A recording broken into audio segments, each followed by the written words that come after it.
The paper grazed Aria Langford's fingertips like a live wire. Liam, Not much to look at. my God. 2 pages, thin stock, typed in municipal fonts. But the moment she slid it from the inner pocket of Lucian Drake's tuxedo jacket, the world tilted. Beyond the door of the bridal suite, 300 guests pulsed like a single glittering organism. Clinking flutes, murmured gossip, a quartet slipping from Debussy into a sugar-sweet arrangement of modern pop. White roses massed along the walls with the discipline of soldiers. The 6-tier cake was a cathedral of sugar. Her gown shimmered like a snowfall under gallery lights. Perfect, meticulously perfect, lovingly curated, and apparently false. Aria unfolded the document. Her hands didn't shake. Her throat didn't close. The makeup artist had left 5 minutes earlier. Her bridesmaids were a room away, laughing about the ring bearer discovering the chocolate fountain. Alone, Aria scanned the heading and felt the life she'd costumed for implode in absolute silence. Certificate of marriage. Parties, Lucian Alexander Drake and Sloane Elise Mercer. Date of registration, 2 days prior. She read it again, and then again, as if repetition might conjure a misprint. It didn't. The city clerk's seal glinted a very official gold. 2 signatures leaned toward one another like conspirators. Lucian had married his executive assistant, Sloane, immaculate, always orbiting him like a star in his private sky. On Thursday morning, while Aria verified the delivery of peonies and finalized the vegan entree for his cousin, while she signed off on valet counts and share rentals, he signed a different contract, the real one. Aria did not cry. She didn't collapse into silk and mascara. Something quieter assembled itself inside her, cold and diamond hard, like a center she'd misplaced and was only now remembering. For 6 months she'd felt the hairline fractures, Lucian's late nights, the phone screen turned face down, Sloane's gaze that slid over Aria like a smirk you could wear. She had told herself stories about product launches, investor dinners, the way pressure warped good men for a while and then popped them back into shape. The stories were lies. She slid the certificate into her pearl-beaded clutch and stood, the gown's train whispering across marble. The mirror threw back a magazine spread, brown skin luminous against ivory silk, collarbones dusted with light, hair knotted into an elegant crown. She looked like a myth about joy. She looked like someone headed toward her dream. She looked unmistakably like a woman someone thought would never check a pocket. Aria opened the door. Her bridesmaids turned as one. "Oh my God, you are a vision!" Her best friend Tash exhaled, eyes bright. "Showtime?" Her sister Lila asked, smoothing the front of her own dress. "I'm ready," Aria said. The words came out level, neither laugh nor sob, something in between that made Tash's grin falter. Heels clicking, Aria moved past them, past the spray of orchids, past the table where a silver tray held her bouquet like an offering. Voices lifted. "Wait, Aria?" Hands reached. "Do you need—" She didn't stop. At the great doors of the hall, the event manager lit up with practice sparkle. "We're right on cue, Miss Lang." Aria pushed the doors open herself. 300 heads pivoted. The quartet fell off a chord. Lucian Drake, billionaire CEO and avatar of swaggering charm, lifted his face at the altar and stalled mid-smile. The officiant clutched his leather-bound book as if it might tell him what a person does when the story breaks. Aria's train swept the aisle, a white river. Whisper currents gathered on both banks. "Is she? What?" As she passed rows of family, friends, board members, people who had watched her help Lucian turn Drake Dynamics from a promising venture into a global machine. His parents sat like an old photograph come to life. His mother's fingers tense on her clutch, his father already calculating optics. Aria's mother, in a pew near the front, pressed tissue to her mouth, a flicker of maternal radar pinging danger. Aria reached the altar and stopped close enough to see the sheen of sweat at Lucian's hairline, the tiny pulse jumping in his throat. He reached for her hand on instinct, a gesture he'd used 100 times to steady, to claim, to charm. She stepped back. Slowly, with a care bordering on tenderness, she lifted her clutch so the officiant, and then Lucian, and then the front row, could see the marriage certificate sleeping behind pearl mesh. Color left Lucian's face in a clean, theater-worthy exit. Aria smiled. Not brittle, not brave. A bright, almost relieved smile that changed the temperature of the room. "Congratulations on your marriage, Lucian," she said, projecting lightly so the balcony could hear. "I hope you and Sloane are very happy together." Sound detonated. Gasps, the metallic clatter of a dropped program, a far-off curse as someone forgot to swallow. The officiant's book slid to the floor. A ripple of guests rose from their chairs like a wave headed for shore. Cameras lifted, as if disbelief required documentation. Aria had already turned. Chin high, shoulders back, she walked the aisle in reverse, past the lilies and the chandeliers and the dreams she'd been grooming, like a high-strung thoroughbred. At the doors she paused, a clean pivot, and glanced over her shoulder. Lucian was marble at the altar, hands still extended, like he could summon a past that had just died. From a side entrance, Sloane appeared like a glitch, face naked of strategy, left hand flashing a new ring. Lucian's matched it, the pair of bands suddenly obscene under the ceiling's constellation of little lights. Aria's smile widened a notch. Then she stepped into daylight. Her phone began its funeral parade. Calls, texts, notifications blooming like mold. She powered it down. Outside, a black town car idled exactly where she'd arranged it to be 3 days earlier, when a courthouse intern slipped her a rumor, and her stomach dropped through the floor. The driver, older, grave, kind, opened the door. "Where to, Ms. Langford?" "The apartment on Rowan Street," Aria said. Not the penthouse with the glass and steel view Lucian loved showing reporters. Not her mother's house, with the safe-smelling kitchen. The secret apartment she'd leased 2 months ago under a corporate shell, paid 6 months in advance. The one only her attorney knew existed. The car pulled into traffic. With the venue slipping into the rear view like the set of a play that had ended early, Aria let the first true emotion rise. Not sorrow, not rage. Resolve. Lucian had made a calculation. He needed her signature on a pre-wedding transfer, authorizing access to a tranche of her trust. He needed her name on post-merger financing he'd been courting. He needed her to stand beside him in a white dress long enough to stabilize investor sentiment around a looming acquisition. He intended to have the optics, the capital, the applause. He intended, as always, to have everything. He had underestimated one thing, Aria's memory. She'd helped draft Drake Dynamics' first growth map on the back of a diner receipt. She'd opened her network so he could pitch people who would never have answered a call from him alone. She'd built cash flow models that kept his burn rate from eating the company alive. She knew where the bones were buried because she had insisted they not be buried at all. She powered her phone back up and thumbed into the secure vault she'd created the night a Tuesday went sideways. That Tuesday, skipping out of work early with Thai takeout, tap-tapping through Drake Tower's executive floor with her keycard, hearing laughter through Lucian's door. A laugh she knew but not in that register. Peeking and seeing proximity. Not sex. Not that. Something worse. Intimacy bent around a plan. "We can't keep doing this." Sloane's voice had trembled. 3 months, Lucian had said, his voice taut with command. "I need Aria's signatures in place first. Once the trust release clears, the rest is easy." Aria had left with the food cooling in the passenger seat, hands white on the wheel, and sat in the parking structure watching concrete breathe. She'd poured a glass of Syra in the penthouse, opened her laptop, and started pulling thread. When you help build a company, you know which doors look locked and aren't. The next hours, then days, yielded a taxonomy of rot. Offshore accounts Lucian thought invisible. Valuations leaned upon a little too hard. Pilot partnerships with companies that didn't exist. Plenty was legal, or legal adjacent. But some glimmered red. And threaded through always was Sloane. Her emails, her calendar, the shorthand of people who think they are smarter than consequences. By sunrise, Aria had a mirrored encrypted drive and a new attorney on retainer. She also had a decision. Confrontation would only sanitize footprints.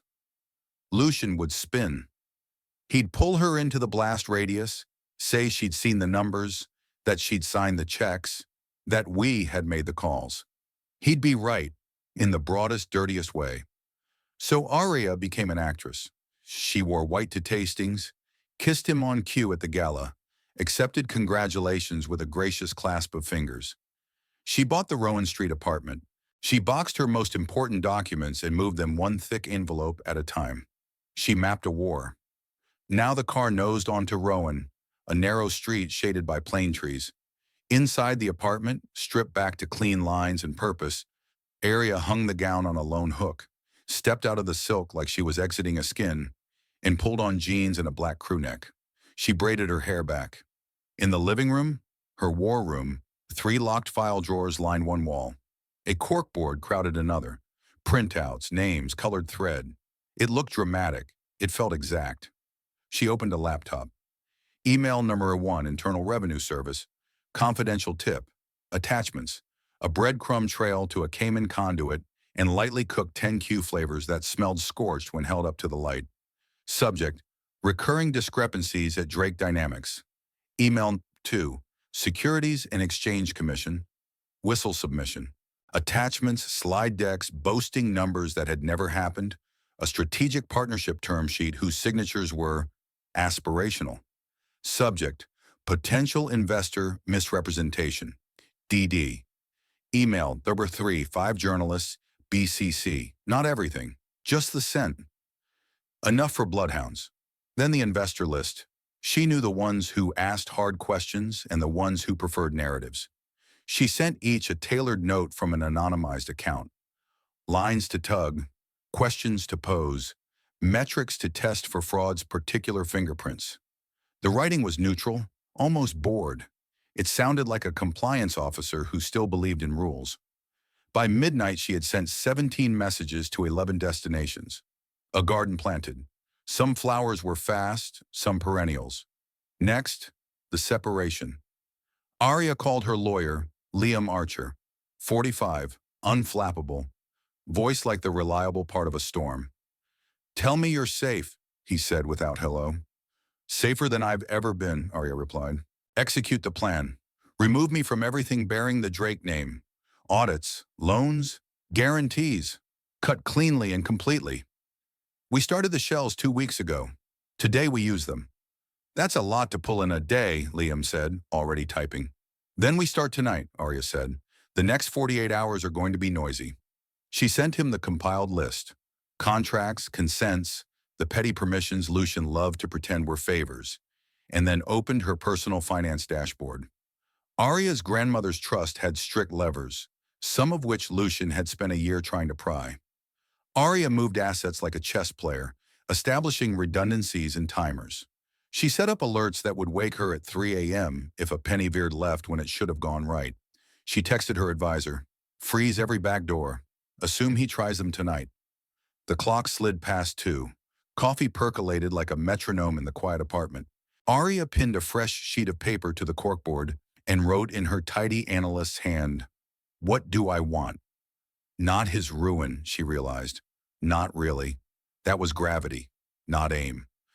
What she wanted was to reclaim narrative, to save people worth saving, engineers who slept under their desks because they believed code could be elegant and honest, a controller who argued with Lucian about rounding up and was sidelined for it, interns who looked at Aria like proof.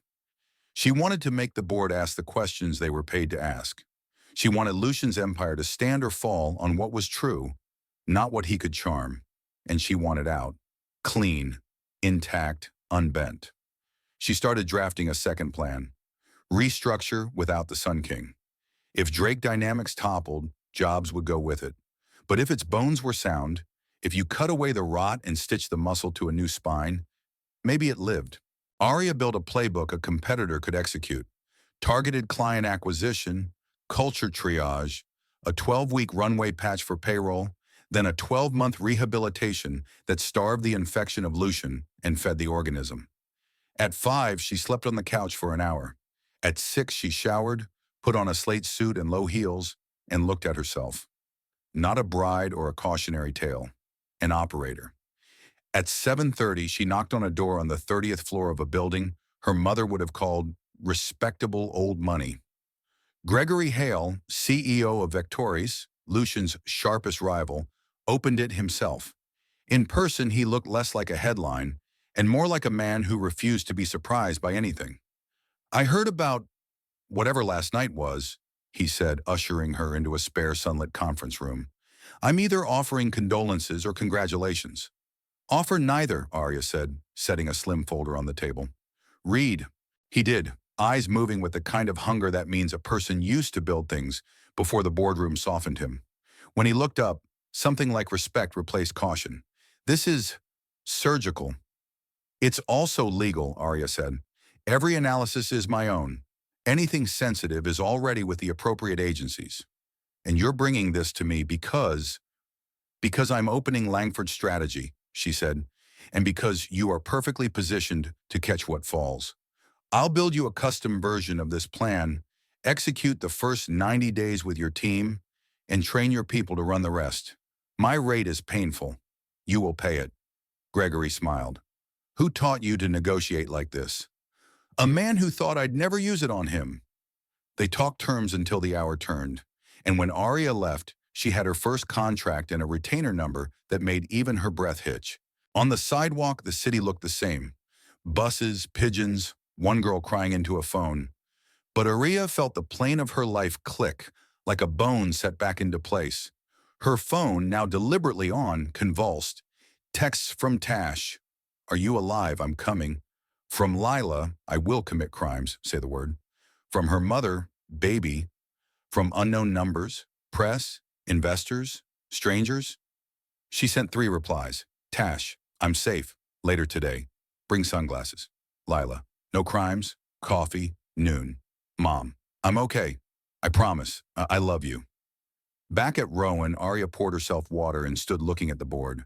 Her finger traced the red thread from IRS to SEC to press, then down to a cluster labeled People to Save. Names, roles, salaries. She had coached founders for years to put values on the wall and then live them. Her value now was simple. Clarity. No screaming, no spectacle.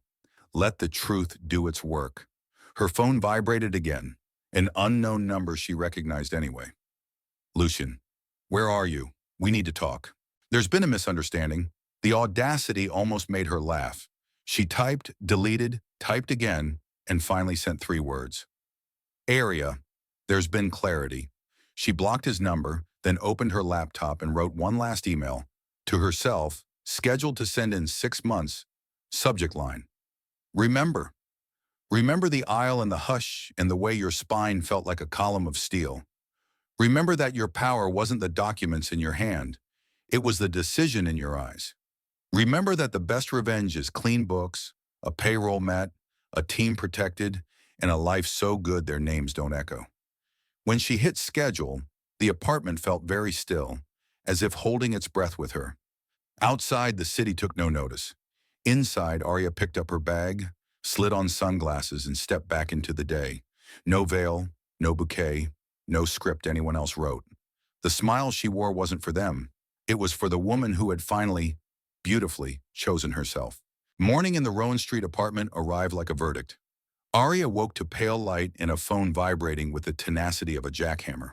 She brewed coffee strong enough to stand a spoon upright and opened her calendar. In the space where hair and veil fittings once lived now sat blocks of purpose. Call with Liam. First Vectoris work session. Outreach to 2 former Drake Dynamics directors who still own backbones. Lunch with Lila and Tash because even wars require bread. She began with the calls. Liam sounded like a man who had not slept, which meant he was earning every zero on his invoices. The separations were moving.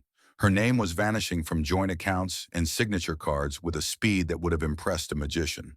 The board secretary had acknowledged resignation letters from committees Aria never wanted to see again. Their risk insurer had confirmed that none of Lucian's creative accounting could be pinned on her. A halting email from Drake Dynamics Human Resources asked if she required counseling services after the unfortunate event. Aria sent back a sentence so crisp and polite it could cut paper, then blocked the address. At 9, she walked into Vectoris headquarters with a plan that had digested a decade of her life and decided to evolve. Gregory Hale had assembled a small team in a conference room that smelled like fresh markers and ambition. His chief of staff, a whip-smart woman named Priya, handed Aria a Wi-Fi code and a notepad she would not need. A senior engineer, a sales lead with a memory for nuance, and the chief financial officer rounded out the table. Ground rules, Aria said. We are not here to gloat or gawk at the other side's distress. We are here to move quickly and ethically. We catch what is worth saving, we let the rest fall, and we sleep at night. Priya nodded like someone who had been waiting years to hear an outsider say exactly that. Aria mapped phases on the whiteboard with a steady hand. Phase 1 was simple triage. Identify Drake Dynamics clients who were already halfway out the door, not because of rumor, but because service had slipped while Lucian chased magazine covers. Prioritize the ones whose departures would start avalanches. Pair each with a Vectory solution team and a 90-day changeover plan that would feel less like a betrayal and more like a rescue. The sales lead lifted a hand. You do know many of those relationships are yours, he said. They came because of you. They came because we delivered, Aria replied. Personalities get headlines. Operations keep lights on. Let us be boring and irrefutable. Phase 2 was migration of talent, not the mercenaries who would flock to whatever salary swelled the tallest, but the people whose names Aria had pinned under people to save. She read them aloud, and the engineer murmured that he had tried to hire 2 of those names for a year. Aria smiled without teeth. Then try again, she said.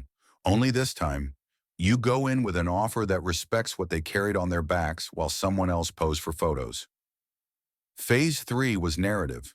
Truth beats scandal when told with precision. Vectoris would make no comment about the investigations.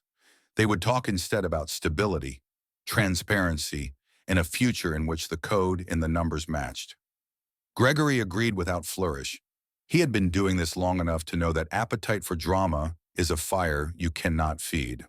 By noon, Aria had a dozen action items and a borrowed desk that felt more like home than any bridal suite ever had. At 1, she met Tash and Lila at a neighborhood place with bad lighting and the best chicken sandwich in the city. They slid into a corner booth and pressed their knees against hers under the table as if forming a physical perimeter. Tell us everything, Tash said, eyes wild with an energy she usually reserved for emergency room shifts in karaoke nights, but in a way that will not make me commit felonies. Aria took a breath and told the story backward. Not the humiliation, but the decision. Not the betrayal, but the plan. She watched Lila's jaw unclench 1 degree at a time. So you really smiled at him in front of everyone, Lila said at the end, wonder softening into pride. I wish I had been there to see it land. You were there, Aria said. You taught me that smile 12 years ago, when a guidance counselor suggested I lower my expectations. Lila laughed so loud the next table turned to look. Tash reached across and squeezed Aria's hand until their knuckles pressed white. Whatever comes next, Tash said, we do it together. Also, please give me permission to post those floral arrangements back to their vendors, 1 stem at a time, if anyone dares send a bill. You are not mailing anyone thorns, Aria said. We are not becoming them. They plotted logistics for Aria's mother, who was orbiting worry and needed an assignment, and then they walked 3 blocks without talking, arms linked like girls again. At the corner, they split. Tash went to a shift. Lila went to class. Aria returned to Vectoris and worked until evening, bent into night, drafting transition scripts so elegantly simple that even the loudest clients would feel soothed. On the way back to Rowan, Aria's phone lit with a number she almost did not recognize because she had never saved it. Lucian's mother, a good woman with a tasteful pearl wardrobe and a way of leaning in that made you feel seen. Aria took the call and stood under a streetlight while June Drake apologized without once making excuses for her son. I raised him to know better, June said, voice low and clear. He knew better and chose not to act like it. You deserve better and chose to act like it. If you ever need a witness to your character, I will be the first in line. Aria swallowed hard and thanked her. She hung up and stared at the glow her phone left in her palm. Life refused to be simple. It always had. The next week unfolded like a test of endurance.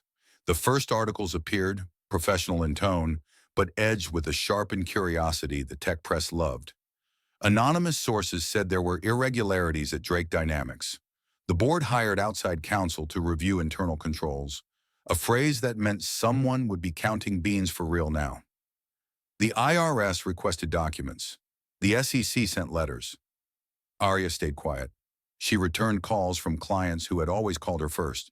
She introduced them to Priya.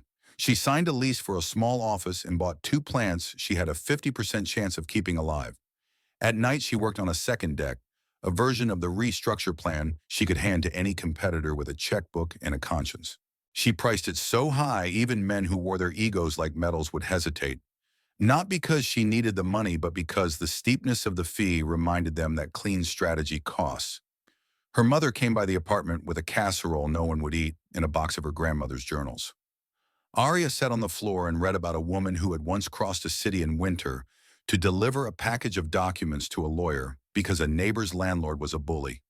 There were names Aria recognized in those pages, businesses that still dominated certain corners, families that still thought of the world as a ledger where their column must always swell. "I did not survive for you to bow," her grandmother had written in neat blue ink. "I survived so that when a door pretends to be locked, you lay a hand on it and press." Aria closed the journal and felt every ancestor in her blood move closer. 2 weeks to the day after the wedding that did not happen, the elevator in Victoria's dinged and a receptionist with a gift for tone management announced a visitor without an appointment. Lucian. The name rippled down the hall faster than gossip at the country club. He had shaved with haste and lost weight he could not afford, and the expensive suit could not hide any of that. He tried a smile and it looked like someone else wearing his face. "Aria," he said when Priya, maddeningly gracious, opened the door to the conference room. "I need 5 minutes." "You need counsel," Aria said, "and probably water." He ignored the glass Priya set down. He aimed his most charming voice at the one person who had once fallen for it. He needed her expertise. He needed language for the board. He needed a bridge back to sanity. Aria listened with professional quiet until he ran out of vowels. "No," she said simply, and watched him blink. He tried anger then. He implied she had orchestrated the storm. He threatened in sloppy language to pull her into it. Aria smiled that smile again, the one that had broken the room, and laid a single page on the table. It was a letter from Liam summarizing the legal distance between Aria and anything Drake Dynamics had done without her consent. It was also a mirror. "I am not here to ruin you, Lucian," she said. "You took care of that work yourself. I am here to build a life that does not need your name to explain it. Please leave before I charge you for this consultation." He left in a shape that was not victory. Priya closed the door and leaned on it for a second, as if catching her breath after making a long, clean jump. "I have admired you since before I met you," she said. "Now I have a new hobby." The board removed Lucian as chief executive a week later. The press release was bland the way fires get polite as they consume. An interim leader took the chair, a quiet operator who had spent decades making other men look competent. Investors demanded audits and schedules and quiet rooms where no one could sell anything but the truth. Sloan resigned with a note about personal time and reflection. The note contained no reflection at all. Aria signed 3 more clients and hired an assistant named Rowan because the coincidence pleased her superstitious side. She built a small team of analysts who could find a lie inside a spreadsheet faster than most people could find their keys. She learned which coffee shop made a latte that switched on the part of her brain that loved pattern. One morning, she met Gregory for a check-in. He offered a handshake that was not congratulation, but acknowledgement. "You have a particular talent for threading needles," he said. "I have a particular resentment for men who mistake charm for competence," she replied.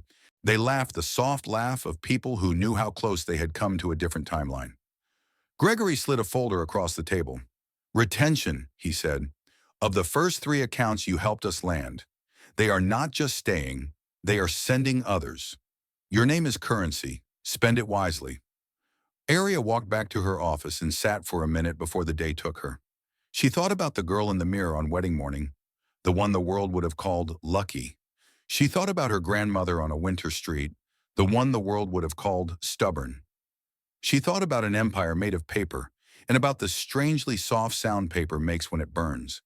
Then she opened her laptop and returned to the work of building something that would not. Spring peeled the city out of its gray coat. Trees threw themselves into bloom as if competing to see which could be most alive. Aria drove across town one afternoon to tour a modest suite she had outgrown before she ever moved in, then stood on the sidewalk squinting up at a building she knew too well. Drake Tower, clod of tinted glass and swagger, had rebranded under a gentler name that tried very hard not to sound like anything you could put on an indictment. The new brass letters did their best. The old shadow did not budge. Her phone chimed. Priya had news. The biggest Drake client, the one everyone thought immovable, had circulated a request for proposals. It read like someone had finally opened a window. Aria smiled and sent a note to Gregory.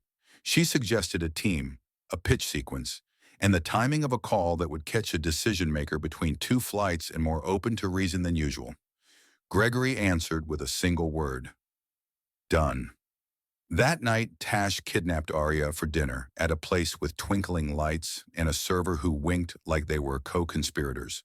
Halfway through a plate of pasta so good Aria would remember it in the middle of a spreadsheet a week later, Tash put down her fork and studied her friend like a clinician. You are breathing differently, she said. Is that your medical opinion? Aria teased. Or your karaoke opinion? It is my opinion as the person who watched you relearn oxygen. Tash tipped her head. There is a new stillness in you. It looks good. I am busy, Aria said, and that was true. It was also something else. She had stepped off a cliff and discovered that she could build ground on the way down. The terror of falling had receded. The sensation of flight was not yet comfortable, but she was learning to stop arguing with the wind. On a Tuesday that had started like any other and decided to be surprising, Aria stopped in a coffee shop near the new office space to wait out a downpour. The place was crowded with laptops and men discussing numbers like they were poetry. At the bar, two customers debated the ethics of an algorithm. It would have made her laugh 6 months ago. Today it made her sigh. Excuse me, a voice said, warm but tentative. This is going to sound absurd, but I think the barista called your name and then gave your drink to the tall man in the scarf. Aria turned and found herself looking into eyes the exact color of cedar after rain. The owner of the eyes held out a cup with her name spelled properly, which felt like a small miracle. I would have hunted him down in the street and wrestled him for it, he said. I decided to try a gentler method. Thank you, Aria said, taking the cup and feeling oddly seen. This might actually save lives today. He grinned. I am Miles Chen, architect, occasional coffee savior. Aria, she said, spreadsheet whisperer. He nodded at the storm making theater out of the sidewalk. Would you like to share my table until the sky calms down? I promise I am less awkward after the first 5 sentences. She hesitated out of habit and then scolded herself for it. The table was in the window, a little island in a sea of tapping. Miles moved a stack of sketches to make room for her laptop, and the pages shifted to reveal a community center rendered in charcoal with such affection, it felt like a portrait. Your buildings look like they want to hug people, Aria said before she could stop herself. That is the nicest thing anyone has ever said about a roofline, Miles replied. I try to make spaces that decide not to hurt anyone. They exchange the kind of details people think are small and are actually the marrow. His firm took on clients who could not always pay cash, but could always pay in gratitude and change. He taught an evening studio at the community college. He talked about form and light like they were notated in a language Aria almost recognized. She talked about patterns and integrity and the way a clean ledger could make a whole company breathe easier. She did not talk about Lucian or the wedding or the certificate that still lived in a locked drawer like a specimen pinned to felt. She did not need to. What she needed was a conversation that led nowhere, but felt like it was headed toward a place with windows. The rain stopped before she wanted it to. They stood. He said he would be here around this time on Tuesdays and Fridays with blueprints that made the barista sigh. She said she sometimes designed strategies better when caffeinated near people who believed in things. They parted with a promise so light it barely registered, and yet Aria walked back to her car and realized there was a new note in the chord of her day. She did not see Miles the next Tuesday. She saw Lucian instead. He did not appear at Victori's this time. He ambushed her in the parking garage of her own building, where tenants came and went with the exhausted cheer of people keeping calendars from collapsing. He looked worse and better in different ways. Prison had not been part of this story yet, but pain had. His jaw was tight. His ego was raw. His voice had a rasp Aria recognized as unslept nights. 5 minutes, he said, palms open as if that proved harmlessness. No minutes, Aria said, lifting her phone toward the lens of a security camera. He moved a half step closer. Her body remembered the choreography of danger and shifted her weight the way she had learned in a class Tash had dragged her to after college. He saw the shift and halted. For the first time since she had known him, he looked like someone who understood that power had moved out of his house. "I am sorry," he said, and it sounded like trying on an unfamiliar language. "I married Sloane for reasons I could dress up, and they would still be ugly. I deserve most of what is happening. But the company is not just me. There are employees, and there are things that can be saved, and you know how to save things," she said. "I do, which is why I am saving people you did not value." He swallowed. "Are you happy?" The question was so naked it nearly made her flinch. He had never asked her that when they were together. He had asked if a thing was efficient or aligned or market-ready. He had never asked about joy. "I am busy," she said again, and let the smallest smile lift her mouth. "And honest. That is better than happy for now." Security arrived with the grace of men who had rehearsed this in their heads. They escorted Lucian toward elevators that did not go up. He twisted once to look back at Aria, the way people look back at something they lost and still cannot quite believe was ever theirs. That night, Aria closed the drawer that held the certificate for the last time. She wrapped it in a manila envelope and walked it down to the building's shred bin. The custodian on duty, a woman with forearms like woven rope and a smile that could calm weather, lifted the lid and nodded as if to say, "This is holy too." "Do you want to watch it go?" the custodian asked. "No," Aria said. "I want to remember that I chose to make room." Spring rolled forward. Aria saw Miles again, then again, and what began as a place to set a laptop while the rain sorted itself turned into dinners eaten slowly and long city walks that felt like edits to a previous draft of her life. He did not ask about Lucian. She did not volunteer the footnotes. On a bench beside a reflecting pool one evening, he told her about the first building he had fallen in love with. A public library close to the apartment where his mother had worked 2 jobs and still found time to read aloud. In a booth at a diner that had survived a dozen waves of redevelopment, she told him about her grandmother's journals and the way blue ink could sound like a trumpet. "You carry justice like a tool," he said once, "not as praise or accusation, but observation." "I carry it like a map," she said. "It keeps me from getting lost." At work, momentum compounded. 2 of the engineers on Aria's People to Save list accepted offers. A third sent a note that said he would stay where he was until the lights went out, and then he would need Aria to help him find a job sweeping floors if that was what was left. She wrote back that she would rather hand him a badge to a new lab and a budget, and if things went the other way, she knew a hospital that would hire him and a school that would welcome his brain. The Drake board renamed the company again, this time to a word so bland it felt like an apology. The interim CEO released a statement about transparency and culture. Reporters discovered their appetite for Aria as a symbol and reached out in waves. She declined, not because she could not tell the story, but because she would not. She had chosen, for once, to live without narration.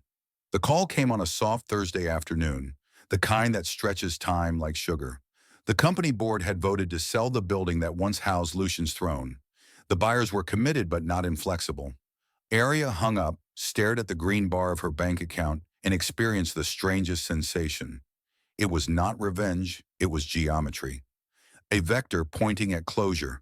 She called her advisor, then she called Liam, then she called Gregory to ask the unaskable. "If I buy it and rename it and lease floors to people who will not poison their own water, will you take a lease?" Gregory did not pause. "Put my team on the floor above yours. I will walk the stairs when I need to remember humility." Surunawanam. 2 weeks later, Aria stood in the lobby of the building she had once run through, holding a bag of Thai food and a heart she did not know what to do with. A new sign waited under a drape.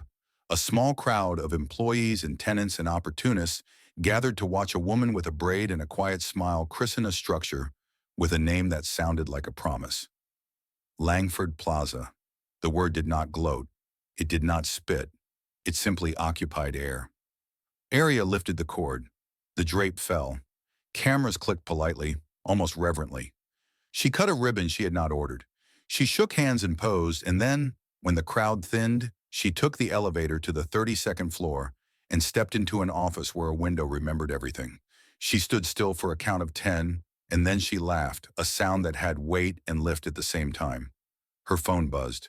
A text from Miles. He had seen the news. He had designed a small way to commemorate the day.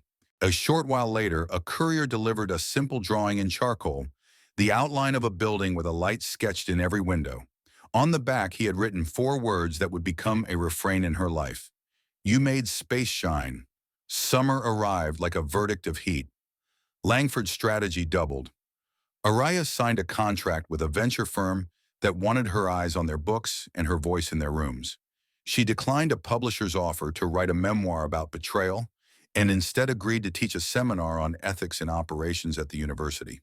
She told stories with names redacted and numbers intact. The students took notes the way devout people memorize liturgy. Lucian called once more, through intermediaries this time, offering a meeting about a project he insisted would redeem his name. Aria answered by copying 2 sentences from her grandmother's journal and pasting them into an email. A person who breaks a thing must build 3. A person who breaks trust must live without doors for a while. She did not sign it. He would know. 5 years is not as long as it sounds in a life that keeps choosing its own momentum. It was enough, however, to turn everything Aria had built from fragile to sturdy, and then from sturdy to elegant. Langford's strategy employed more than 100 people in 3 cities. Priya left Vectoris to become Aria's chief operating officer and wore that responsibility like a queen wears sunlight. Tash married a poet and started a clinic and talked about both in the same tone of voice. Lila finished law school and took a job in a prosecutor's office division that handled white-collar crime, then sent Aria a smiling photo on a day she had argued emotion with a surgeon's calm. Aria and Miles married in the spring in a ceremony so small it felt like a whisper. There were no strings, no choreographed aisles, no floral wall demanding to be photographed. There was a courtyard, vows spoken slowly, rings that did not weigh more than they should, and a cake from a neighborhood bakery where the owner had remembered Aria's name the first time she walked in to buy a croissant after a long night of spreadsheets. They did not invite anyone who would turn the event into content. They invited witness and joy, and that was enough. 6 months later, Aria stood in a ballroom whose ceilings remembered echoes. It was the same venue where rose petals once pretended to be destiny.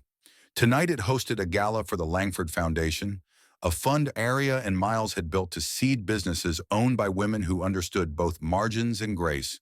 The room filled with 500 people who wore their best not because cameras were watching, but because respect looks good in silk. The dais held a simple sign with the foundation's name and the year it had begun. Aria found her mother near the back, where she could watch faces without being watched. They hugged and did not let go quickly. Her mother whispered an apology for the way she had once asked if perhaps Lucian could be forgiven. You were protecting me the only way you knew then, Aria said. We both learned new ways. On stage, a young woman named Keisha told the story of her bakery from a home kitchen to 3 locations, and the way an early investment from the foundation had meant she could hire a night baker and sleep 4 hours in a row. A founder named Mina talked about her small tech company and the stubborn, consistent joy of building something honest. A law student described an internship program that paired first-generation college students with companies that would never have looked their way. Aria listened with a heart like a metronome and a brain that cataloged next steps. When it was time for Aria's speech, she did not think about the night she had walked down an aisle and ended a show. She thought about the day she had sat on her apartment floor and asked herself what she wanted. The answer had not changed. She wanted room. For herself, for people who worked hard, for truth with its unglamorous posture. She stepped to the podium and looked out at faces that had helped teach her how to carry this life. She took a breath and set the room to her cadence. 5 years ago, she said, I walked out of a story I did not write. I left a room that had been decorated with my own good intentions. I closed a door that was not locked, only heavy. I did not know then whether anything on the other side of that door would hold my weight. She smiled and let the silence hold for a beat. Tonight we are gathered beneath the same chandeliers, not to pretend the past did not happen, but to put it in the correct place. Behind us, instructive but not determinative. We are here to invest in women who are writing their own chapters the long way, the honest way, the way that does not lend itself to viral clips, but builds a city where the lights stay on. She told them about the first grant the foundation made and the way everyone in the office cheered when the recipient forwarded a photo of a receipt for a second oven. She described a training program that taught founders to read contracts and refuse predatory terms. She thanked partners who had decided that lending without condescension is as radical as it gets. She did not mention Lucian. She did not need to. Every person in the room understood context, and every person there had chosen to inhabit a different one. When she finished, the applause rose like weather. Miles stood near a pillar with his hands folded and a look that took her all the way back to a coffee shop where rain and charcoal and a patient smile had rearranged the furniture in her heart. After the speech, the room softened into conversations. Aria circulated, making connections for people who did not know how to ask for what they needed. Toward the end of the night, Priya appeared at her elbow with a sly expression that meant news. "You will appreciate this," Priya said.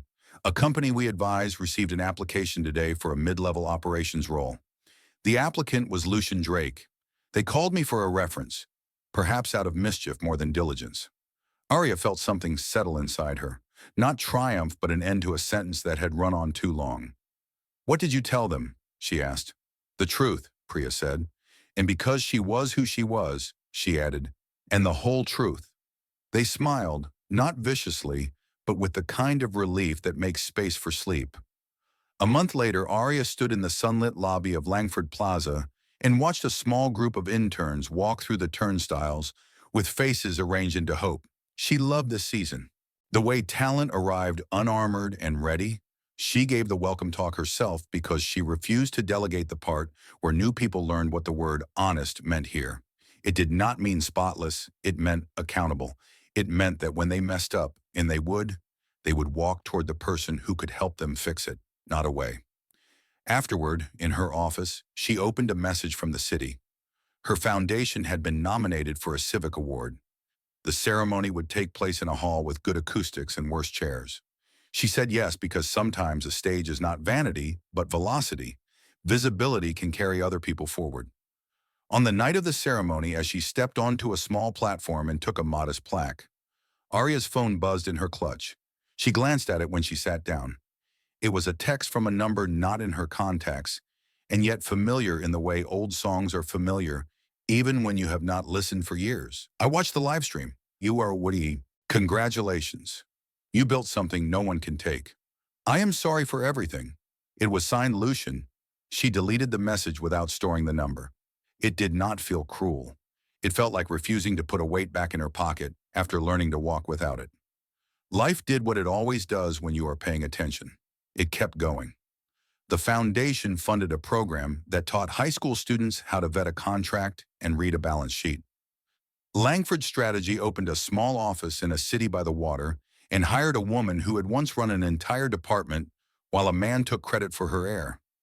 Miles designed a library in a neighborhood that had forgotten it deserved one. And on opening day, a child put her hand on a shelf and smiled like she had found the room she would dream in for the rest of her life. On a Sunday morning, Aria held a small warm bundle who looked like both of them and also like herself from 1,000 years ago. They named their daughter June for a woman who had taught Aria that apologies can be real and matter, and also because the month tasted like beginnings. When they brought June home, the apartment felt like a story choosing a new narrator. At 3 a.m., when the building was quiet except for the humming of the refrigerator and the soft breath of a sleeping baby, Aria went to the window and looked out at a city that had held her steady and tried to knock her down and taught her how to do both things at once.